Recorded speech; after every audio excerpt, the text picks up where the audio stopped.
दोस्तों, आज की कहानी आपको सोचने पर मजबूर कर देगी।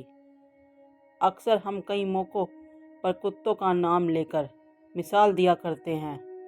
किसी को गाली देते समय सबसे पहले कुत्ते का नाम हमारी जुबान पर आ जाता है। गाली हम आदमी को देते हैं, लेकिन नाम कुत्ते का बदनाम होता है। क्या कुत्ता सच में इतना गया गुजरा जीव है? क्या हमने कभी यह सोचा है कि वह भी हमारी तरह भूख और प्यास महसूस करता है? चाहे कितने भी दिन से कोई कुत्ता हमारे दरवाजे पर भूखा पड़ा हो, लेकिन हम उसे खिलाने के बारे में नहीं सोचते। फिर भी उसका नाम लेने में हमें कभी लज्जा नहीं आती। आपसे निवेदन है कि 5 मिनट का समय निकालकर इस कहानी को ज़रूर सुनिए। शायद आज आपकी सोच बदल जाए। नमस्कार दोस्तों, प्रियदेव की दुनिया यूट्यूब चैनल में आपका दिल से स्वागत। अगले दिन सुरेश उस महात्मा से मिलने के लिए निकल पड़ा।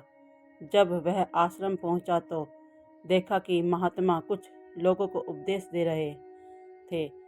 सुरेश ने उन्हें प्रणाम किया और कहा, गुरुदेव, मेरे मन में एक प्रश्न है।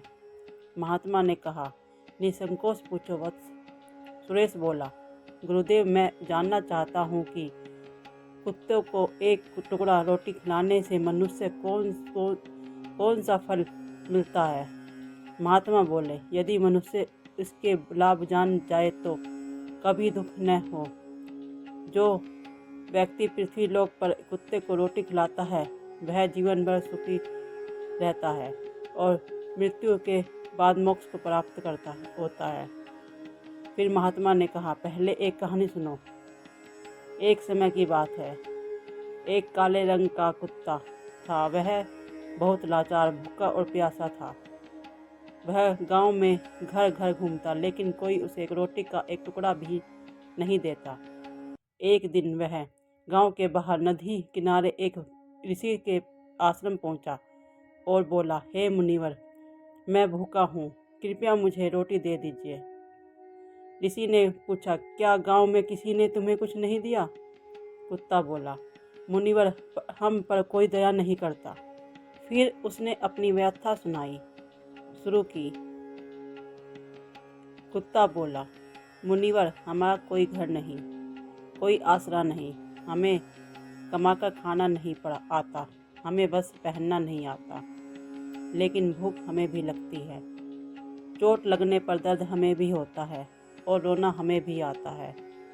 हम पराधीन जीव हैं।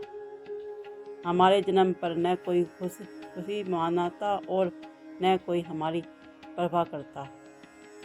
मेरी माँ ने हमें एक कूड़े के ढेर पर जन्म दिया। वह रात भर गांव की रखवाली करती थी, खेतों को बचाती थी, फिर भी लोग उसे भोजन नहीं देते थे। कई बार उसे लाठी डंडों से पीटा गया। एक दिन तेज ठंड और बारिश में मेरे 3 भाई मर गए, लेकिन माँ बहुत रोई, लेकिन किसी इंसान का दिल नहीं पसीजा। फिर एक दिन गांव के सेठ के घर दावत थी। मेरी माँ बार बार वहाँ गई, लेकिन हर बार भगा दी गई। जब वह रोटी लेने गई तो लोग लाठी लेकर उसके पीछे दौड़े। वह लोगों को लांघकर निकल गई। सबने कहा, भोजन भ्रष्ट हो गया और सारा गरीबों में बांट दिया।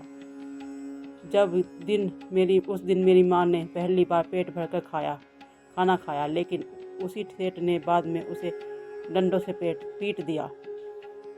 एक और दिन एक ब्राह्मण भोजन बना रहा था, लेकिन माँ ने भूख में उसका आटा खा लिया। ब्राह्मण ने भी उसी लाठी से उसे पीट दिया। तब समझ आया कि इंसान कितना स्वार्थी हो सकता है। हम कुत्ते भी इंसान के अधीन रहना चाहते हैं, जो हमें कष्ट देता है। फिर भी यदि कोई हमें प्यार से एक रोटी दे दे तो हम उसके लिए जान देने को तैयार रहते हैं। महात्मा ने कहा, वत्स, कुत्ता बहुत पवित्र जीव है। घर की पहली रोटी गौ माता की और आखिरी रोटी कुत्ते की होती है। जो मनुष्य यह नियम भूल जाता है, उसके जीवन में कष्ट आते हैं। कुत्ते को रोटी खिलाने से गृह दोष शांत होते हैं, नकारात्मक शक्तियाँ दूर होती हैं, माता लक्ष्मी प्रसन्न होती है, कर्ज से मुक्ति मिलती है, व्यापार बढ़ता है, वायु बढ़ती है, स्वास्थ्य अच्छा रहता है और भगवान की विशेष कृपा बनी रहती है।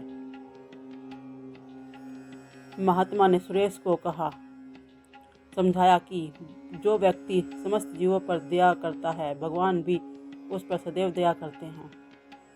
इस तरह महात्मा ने कुत्ते की रोटी खिलाने के 8 लाभ बताए। दोस्तों कैसी लगी आपको यह कहानी? कमेंट में ज़रूर बताएं। अगर अच्छी लगी तो त्रिदेव की दुनिया चैनल को सब्सक्राइब करना न भूलें। फिर मिलेंगे एक नई कहानी के साथ। तब तक अपना ख्याल रखें। धन्यवाद।